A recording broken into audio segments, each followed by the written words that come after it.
amazing. Hey guys, this is Diamond Rivera, and we are back at it again with the Live Discussions with Diamond podcast. I believe this is episode 202, and what you just saw was an amazing performance by a special guest tonight. But before we get started, I hope everyone is having a wonderful Tuesday right now. Hope all is well with you and your families, and everyone stays safe, and can't wait to see you on the dance floor. And today, honestly, as I told this guest privately, having this interview with her meant so much because I've seen her journey, especially through Facebook, learning of her journey all the way in Ontario, making her way to New York for quite some time and going through that circuit, performing, socializing, networking, and now being able to make her transition to the Miami, Florida area. And I am pleased to announce that we have here the amazing Leah Duque. Hello. Hello, Leah. I mean, it's been so long, but my first question is, how are you doing? I'm amazing. Hey. I'm nice and warm. I got my AC on. Okay. Thank you for rubbing it in. Of course, you in Miami, up here in New York. I mean, we have 4 to 5 seasons in one day, but you get to enjoy the nice Miami heat. I don't that because we had that too. But like I said before as well, having you on here means so much because, again, like I said, me in New York, seeing you coming to New York so much, I thought you lived here, but realizing, you're originally from up north, and me really getting to know many artists from the Canadian area. For me, I can say this: the Canadians, when they come to the States, they don't play around. When they're bringing their talent, they really, really bring their talent. People like yourself, people like Cadence, and so many others that I know that really stateside, you've been able to make a name for yourself. But having you here is just a way of showing our appreciation for everything that you do. I'm so happy to be here too. No, absolutely. And, as I do with every guest, we'll talk about the highlights and the great moments, even the Ottawa Salsa Convention video we saw, which I know has special meaning to you, which we'll get into. But kind of fill me in and help us understand who Leah Duque is before the bright lights, the performing, really before it all. Yes. So, I've always been a dancer. I was a dancer before I could walk. So I started off more with the ballet. I actually started here in Florida because my mom lived here with me before I started school. She's a U.S. citizen. So I started here in Florida with ballet, jazz, and tap. And then when I went back home, I continued that. I went back home. I was born in Canada, but I went back home to go back to school. But we were here for years, right? So I guess I was about four or five when we went back. And then that's when I started really getting into competitive dancing. So I was with this one studio called Mississauga School of Dance. First of all, I went to Erinvale School of Dance here, and that's actually where my daughter goes right now. So her teacher is my teacher's daughter. So It's like keeping it all. Yeah. Right. So I started there. Then when I wanted to do competitive dancing, that's when I really went to, when I started with Mississauga School of Dance, we traveled to Las Vegas, to Niagara Falls, New York. We went all over the place. It didn't start really getting serious though until I would say about 95, when I joined the Canadian Dance Company. So if you know anything about like World of Dance, Briar Knowles. Yes. Her studio is Canadian Dance Company. So that's where I was. Wow. Yeah. So that's where I was doing ballet, jazz, lyrical, acro. We had production. We were doing about 13 different routines in a year for competition. So in one weekend, we would compete all 13 routines. Oh my! So you just learning 1 or 2 routines for Latin-wise was a piece of cake. That was a bit of a shock when I transferred over into like more of the salsa world, because it's like, okay, we have this one routine for the whole year, and I was like, okay. Like one more. Well, where's the other 10? Like, oh my God, different styles, but yeah. So what I find fascinating is that for you being one of those artists that you've had many disciplines taught to you before you got into this Latin dance world, which for me, I feel like I have a very good radar and understanding, like who are those that have been dancing long before. Because in my opinion, I feel like I can really tell when someone has been trained in different disciplines and now they incorporate that Right. within the kind of the Latin dancing. Yes. Yeah. There's certain things. I mean, the minute you look at someone's feet, you can tell whether they've had any classical training of ballet. Yes, I mean, hey, and Oh, it's not a knock on you see it. it's not a knock on you, but many there is sometimes that gripe of people who have just taken classes and now are performing, then compared to those who trained in different disciplines, transitioned into this. I really can feel and see a difference, and it's not a knock on anyone.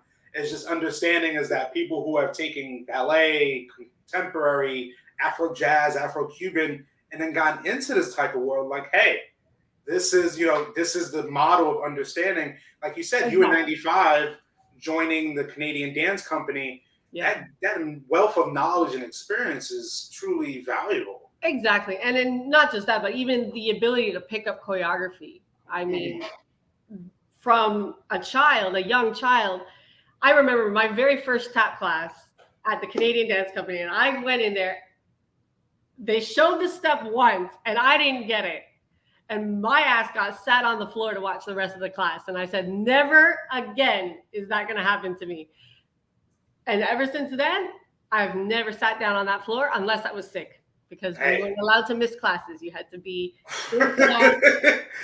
You could be half on your deathbed, but you had to be in class and watching if you weren't dancing, so that you didn't miss anything. I mean, you're speaking nothing but the truth, because I know many people have to understand too. It's a weird thing of saying the eras of being in dance classes. There was eras of teachers that the way they taught, this was Debbie Allen and fame. Like, I need blood, sweat, and nowadays I've been in certain companies, or I've seen certain companies that they're a little more lenient because they have to understand the mindset is different. Yeah, we're in a different time now where, I mean, you can't do some of the things that that would be abuse, right? You'd have you can't do or say some of the things, right? Like, you can't even look at them the wrong way, right? So, I mean, there was a time where I'm in a ballet class. We were in a strict ballet class, and if we weren't engaged and our glutes weren't engaged, they'd come around with the staple, the thing to remove the staples, the little jar. Yeah. They'd come around and they'd be pinching, and if you were engaged, it would slide across your tights, right? Oh my God. But if you were just sitting there relaxed and just like, la la la, this is just ballet class, you were gonna get your ass pinched, and I wasn't about that. Well, I don't want you to say too much more. You might get somebody in trouble. Well, I'm not saying the names on that one. So Leah, now let me ask you a question. Going from that time, how did the transition what was the introduction like, really, to the Latin dance world for you? So music-wise, I was always there. Okay. Latin dance, the first real Latin dance class I took was in high school. So I went to Coffin Park Secondary School, which was a performing arts school, and I was a dance major. Okay. So I believe it was grade 11. Yes, it was grade 11. And our teacher, the amazing Jill Hollingsworth, was in love with Latin dancing. She loved it. So even though she was our main dance teacher for ballet and contemporary, we had a guest artist that came in regularly, and we learned salsa. So that was my first little touch of actually doing real salsa in partner work. Yes. Because obviously in jazz and we did kind of like a Latin theme, but it was never the real thing. Right? Gotcha. I understand. So then that was my first taste. Then as time went on, we kind of like fell out of it, went to college. We went to Cuba. A bunch of us went to Cuba for spring break. And because, Canadians, we can go to Cuba all the time. Oh, I see. Another dig. I like where this is going. So we went for spring break. We had a great time, and we went to the Tropicana, and it was phenomenal. And I just fell in love with the music, with the dancing, and I got back and I said, I have to do this. Like, I have to take my dancing and put it into a different direction. So I started going to this club up in Toronto. It's no longer there, but it was like the place to go to, Bubbaloo. And I was there Friday, Saturday, Sunday, Tuesday for vintage night. Like, they would play all the old school vintage salsa from like 60s and 70s. So I was there consistently. Hey, I think that's a foreshadowing of what's to come after that. But Yeah. so then going to your first social experience, as you know, the socials, the parties that come really after that. Yeah. What was that like? What was your first official dance with someone like? I danced. I mean, I was dancing at the socials, but never like, it was more just for fun, right? So, my first Congress was the Montreal Salsa Convention. That was my very first Congress. Yeah. And I think it was like the second or third year that she had been running it, that Sonia ran it. So that was my first taste of the performances, the shows, the socials, it was, and I loved it. I loved everything about it. It kind of took my world and what I was used to with performing and just brought it to a whole other level. Absolutely. And here we have May Gallardo saying, beautiful dancer, beautiful woman, a beautiful soul. Oh, I love May. Love you, May. That's just a testament to how you've been, how their interactions you've had over the years. Yeah. I think that's special because for me, my introduction to you was actually you coming to New York, specifically New York City, which is the mecca for like salsa dancing, but dancing in general, besides LA. But realizing, it took me a while to realize you weren't even from New York. You were in New York so much. I mean, like, hey. There was a lot of people at one point that thought, like I told you before, there was one point where I was in New York for my birthday. Then I was there for 11 days for over Christmas and New Year's. And then again, I was there when Dance Sport shut down to perform. Yes. So it was like 2 times in December and then in January. And then in between that, I was actually in Pittsburgh competing at the round table. So it was like I was always in, like, for every 2 weeks, I was in the US at one point. So wow. And so I have a question here. I don't know who it is, but they've asked, they have never been to Canada. What is the salsa scene like in your area? Okay, so Toronto has a very good salsa scene. There's Toronto Salsa Fridays has regular events every Friday. Toronto All-Stars, Salsa All-Stars as well. Again, every Friday, great organizers, great event, great dancing. So it's a mix. There's a lot of on two. I've seen it evolve where it started on one and then went to on two. Yes. Through the years, like it was almost like when I took a break from dancing to have my kids, and I came back and everyone was now dancing on two. My God, and hey, I gotta give a big shout out to Guy Lavelle out there in Florida. Again, my brother, I'm sorry. Yes. But hey, that's interesting because again, many people will say, they see you in Florida, they see New York and different places in the States, but realizing your roots really stayed true to Canada.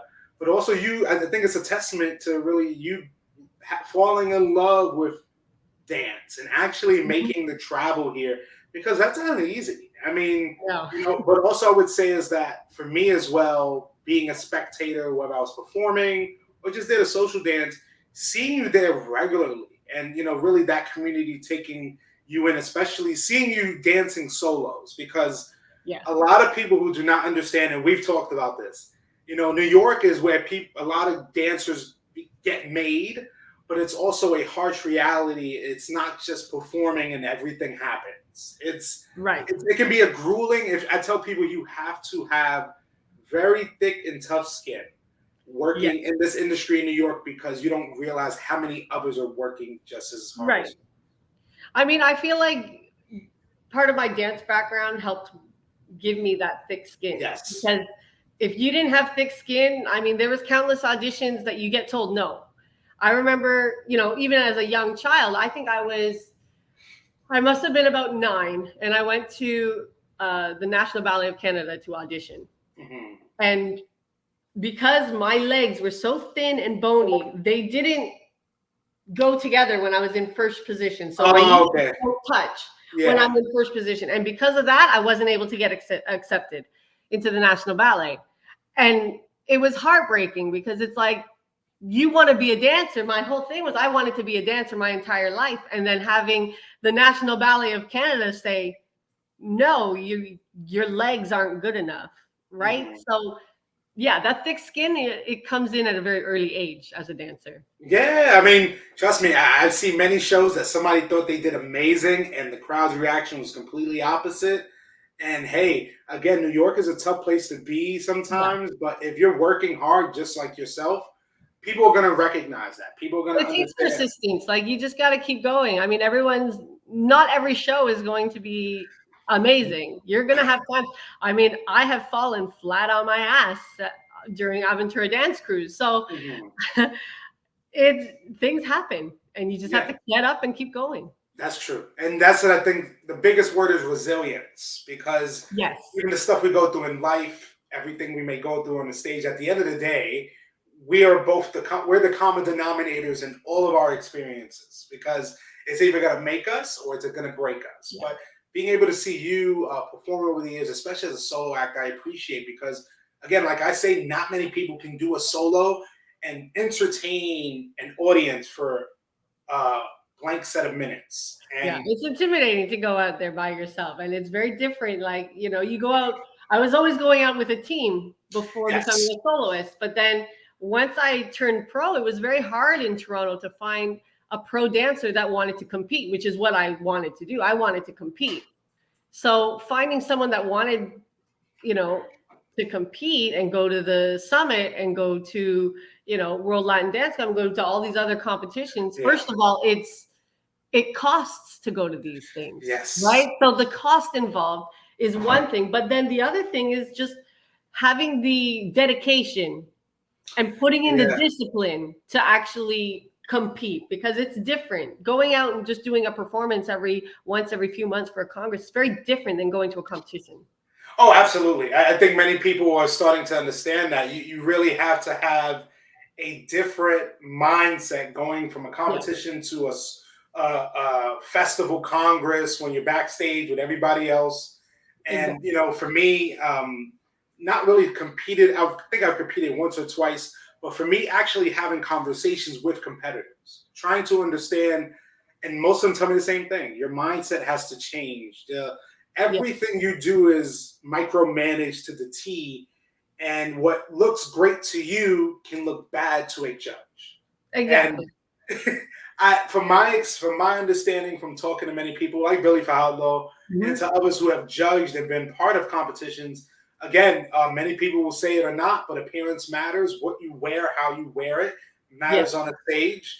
And again, Yeah. it's when we're talking about a competitive stage, yes. I Yes. mean, because again, Exactly. these judges, they have a criteria they need to follow. And Exactly. don't get me wrong, I think we both are understanding that the level of competition can vary year to year. It evolves over time. We've Yeah. grown from ESPN doing the World Salsa Championships to multiple, competitions all over the world, Yes. and bringing in more of the foreign groups outside of the states, but also people like yourself that are still competing. Mhm. So my question now to you is, really kind of fast forwarding through the time in New York.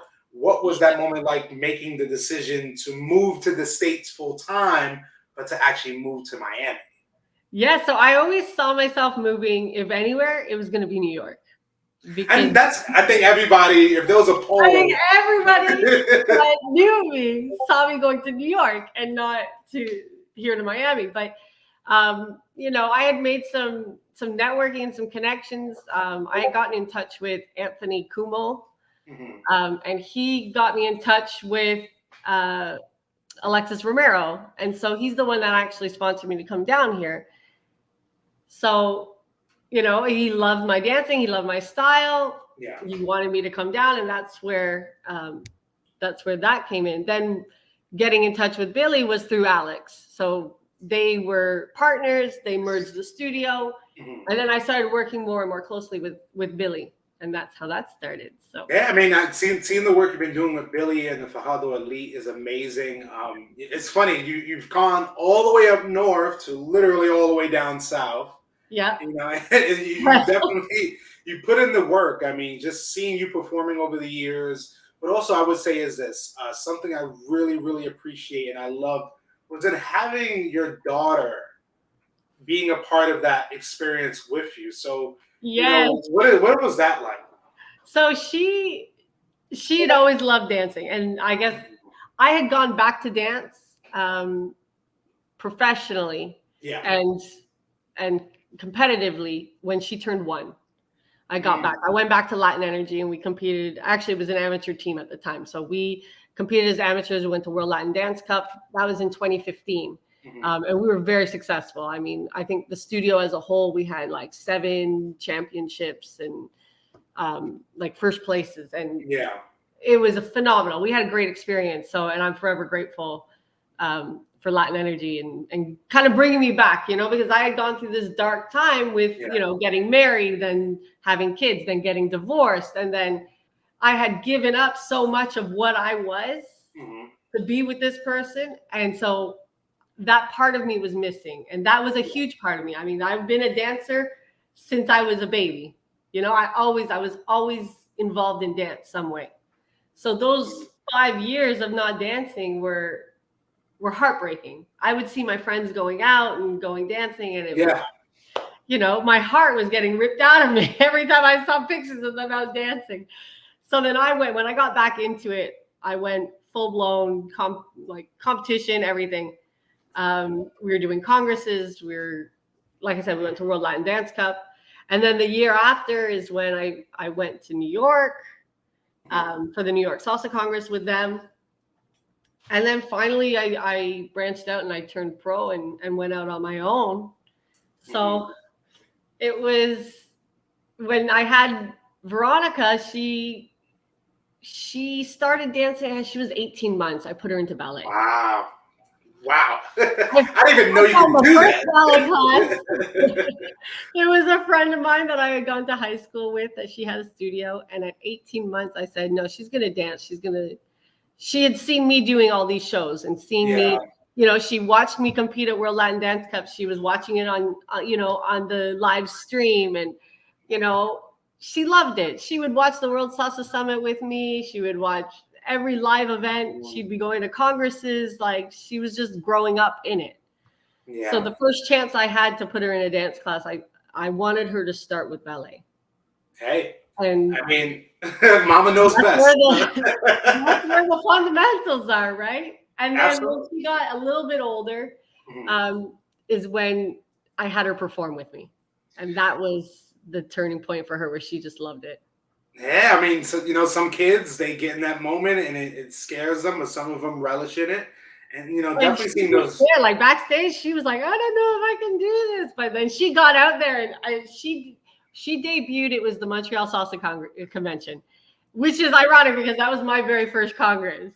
So that was Hey, technically her first performance was at that Congress. So she came out and she got out on that stage and the whole place erupted in like yes, just screams and shouts, and she was just loving it. She had this little strut. Oh, like yep. she was so sad. I was just like, who is this? Because she didn't even want to go on stage about half an hour ago. Hey, I mean, everything happens for a reason. And one thing I definitely want to appreciate you for is I did a salsa project a few years back, and you incorporating in that. Again, I wanted to share. Yes. That was for me was a special moment because for me as a videographer, trying to find ways to collaborate and network with different artists, and you even being up north saying, "Hey, I want to be involved." So I Yes. definitely want to thank you so much for being a part of That that was it. We project. had so much fun doing that. And then I know that video got shared quite, like just the clip from that, Yeah. just that one clip of us dancing in front of the Toronto sign. It got shared by all kinds of dance. Hey, I mean, when people see the passion, All right. hey, there you go. So lastly, before we get into our last segment called the randoms, have you been able kind of to look back on everything, really from your earliest start till now, and been able to, take some lessons from that? Yeah, I mean, I feel like everything is a lesson, and everything that I learned in my previous dance experience, every Yeah. studio that I went to, it's all been like building blocks to get to where I am right now. Gotcha. Right. So, I mean, if I have advice for anybody that's trying to get into this, is go back to your foundations and really build those blocks. Like, don't worry about how uncomfortable it is. Take a ballet class, because that's your core and your center to do anything is gonna be the key, right? And you're gonna learn that. How to use your feet properly, using the floor, pushing the floor. I always tell my students, the floor is either your best friend or your worst enemy. Right? You're either going to use it to help you, or you're going to be on it, and it's not going to be pretty. Because them flashes from those cameras are fast, boy. Hey, but again, like you said, life, all of your experiences. But everything leading up to now has been, one of the building blocks to get to where I am right now. Absolutely. And again, just seeing where you are currently, you're doing amazing things. And yeah, I'm super grateful for everything, especially with Billy. Working with Billy has been incredible. Working so closely with him through the summit, and then at the studio, being his right hand at the studio, is his eyes when he can't be there. It's phenomenal. Absolutely. I mean, I think everyone would love that opportunity to really follow a person like Billy, who's right. Really, and it's like years ago, had you asked me in 2019, even, like, do you see yourself, if my future self went back and said, oh, you're going to be working with Billy Fajardo, I would have been like, yeah, right. Like, you're just pulling my leg, right? But here I am. Absolutely. All right. Well, I think now that helps us transition to our last segment called the randoms, which is some questions I found here, through our conversation that should be really interesting. Okay. So all I need to know is when you are ready. I'm ready. I'm always ready. Number one, describe yourself in one word. Ooh. One word. Wow. One word is tough. Extravagant. Hey, that's the confidence I like to hear. So over the top with everything. All right, next one. A fun fact about Ontario. It's got the longest street in the world. Really? Yonge Street is the longest street in the world. Yeah.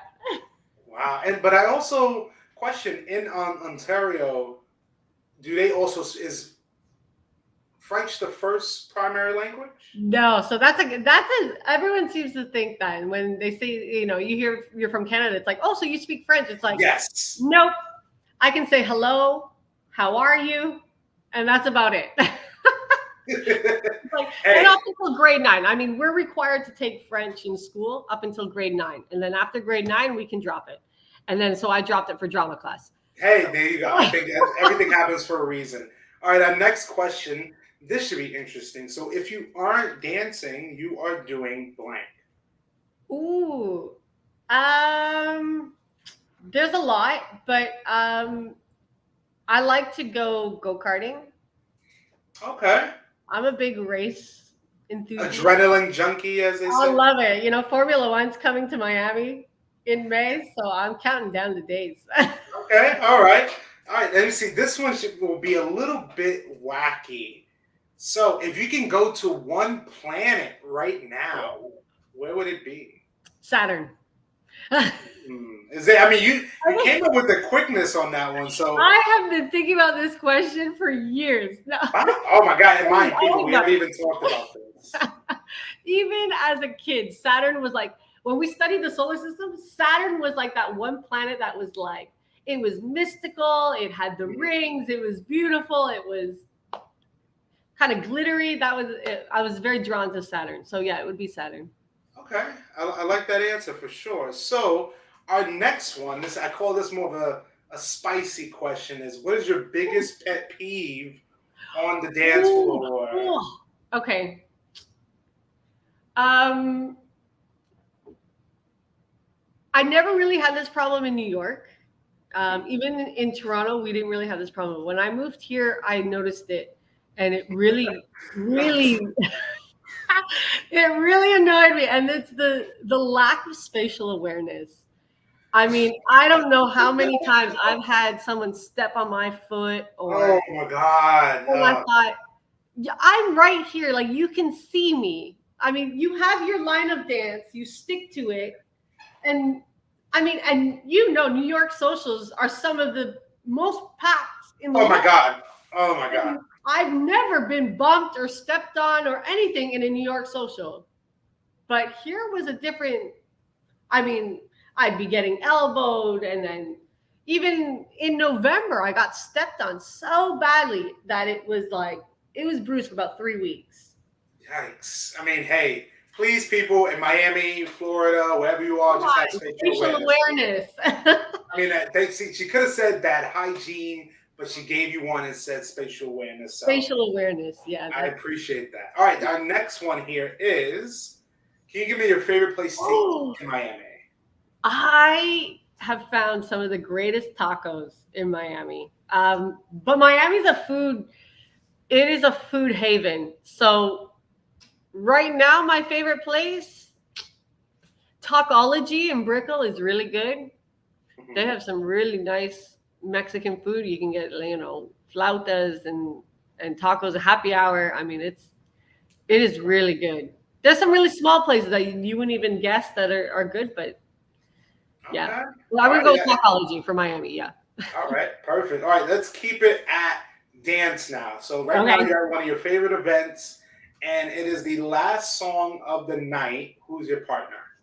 Oh, this is tough because there's a lot of people that I would go and dance with.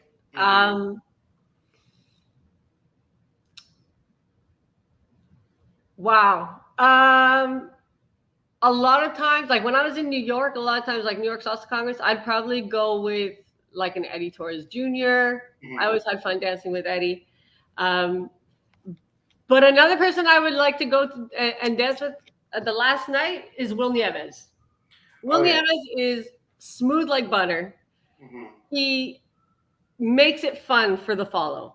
There's a lot of leads that go out there, and they're too busy doing crazy things, making themselves too good, that they forget they're dancing with somebody else. It's called partner work. It's not called. And Will has mastered that when it comes to. I mean, I remember at the New York Congress, he took me around that entire ballroom at the Marquee, and that place was huge.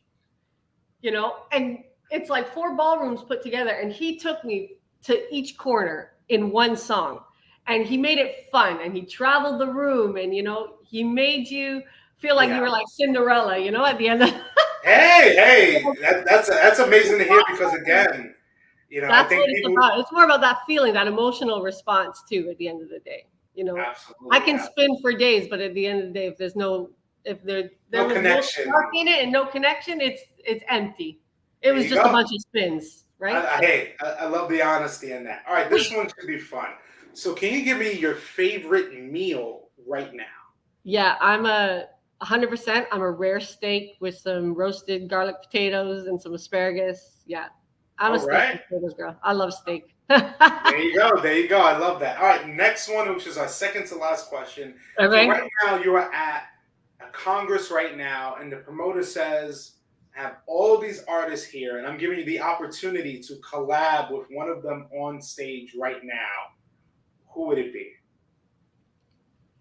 So this isn't just because I work with him, but I would pick Team Fajardo. There you go. I pick Team Fajardo. I think the elegance of it and the lines and the style of it. I mean, it's intricate. Team Fajardo, 100%. Definitely don't blame you on that one. And I think now it leads us now to our last question. And I think this question here will help really tie our whole conversation together. And it goes like this: Leah, since the beginning to currently now, but maybe years later, if you're in a new phase in your life, how would you like to be remembered? Oh,